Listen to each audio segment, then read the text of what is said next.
দেখছেন ASR news. Byaspur Shiva মন্দিরে মহাসমারোহে শিবরাত্রি উপলক্ষে উৎসব চলল প্রায় 6 দিন ধরে। ভাগবত পাঠ দিয়ে এই অনুষ্ঠানের সূচনা হয়েছিল। একের পর এক হরিনাম সংকীর্তন, কৃষ্ণলীলা, মহাপ্রভুর আবির্ভাব, কুঞ্জ বর্ণন, মহাপ্রভুর ভোগ এবং আজ 12 তারিখ শেষ দিন নরনারায়ণ সেবার মধ্য দিয়ে এই উৎসবের শেষ হয়।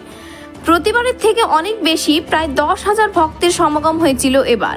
ভক্তেরাও এখানে এসে খুব খুশি। পুলিশ প্রশাসনের সহায়তা পেয়ে পুজো কমিটিও ধন্যবাদ জ্ঞাপন করেন।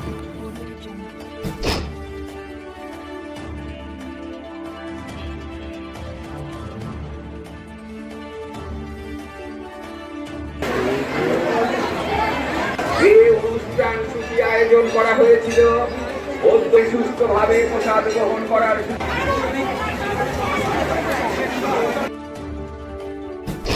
যে শিবরাত্রি উপলক্ষে যে অনুষ্ঠান কর্মসূচির আয়োজন করা হয়েছিল, আজ তার শেষ দিন। আজকে নরনারায়ণ সেবা পর আমাদের অনুষ্ঠান শেষ হয়ে যাবে এবং আগামী বছর আরও সুষ্ঠুভাবে, আরও ভালোভাবে সমস্ত ভক্ত সমাগম বেশি যাতে হয়, আমরা তার জন্য চেষ্টা করব।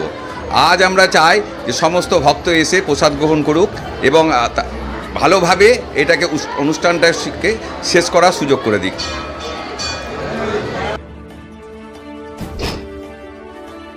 করার জন্য এএসআর নিউজকে আমি আমাদের তরফ থেকে খুব ধন্যবাদ জানাচ্ছি।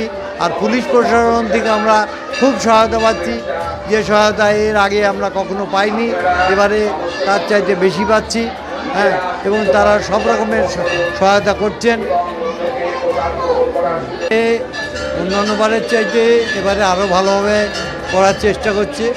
আমাদের কমিটি থেকে সেটা ব্যবস্থা হয়েছে, যাতে গতবার প্রায় আমাদের 8,000 লোক হয়েছিল, এবার যাতে 10,000 যাতে খাওয়ার ব্যবস্থা করতে পারি, সেইটা হয়েছে। আরও উন্নতভাবে পরিষেবা যেন দিতে পারি, এইটা নিয়ে আমাদের এখন পর্যন্ত চলছে। হ্যাঁ, এবার আশা করছি আমাদের 10,000-এরও বেশি লোকজন হবে নরনারায়ণ সেবার জন্য।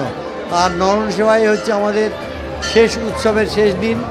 আজ উৎসবের শেষ দিনে আমরা সকলকে ধন্যবাদ জানাই এবং সমস্ত ভক্তবৃন্দদেরকে আমাদের ধন্যবাদ জানাই। তারা যেন এসে উপযুক্তভাবে তারা প্রসাদ গ্রহণ করুন, সুষ্ঠুভাবে আসুন, সুষ্ঠুভাবে তার নীরবতা পালন করে বাবার কাছে আবার উদ্দেশ্যে আগামী বছর যেন আবার এইভাবে এই দিনটা যেন পাই, এইটাই আমরা বাবার কাছ থেকে আশা করছি। এখন পর্যন্ত খুব সুষ্ঠুভাবে এবং সুন্দরভাবে অনুষ্ঠান চলছে।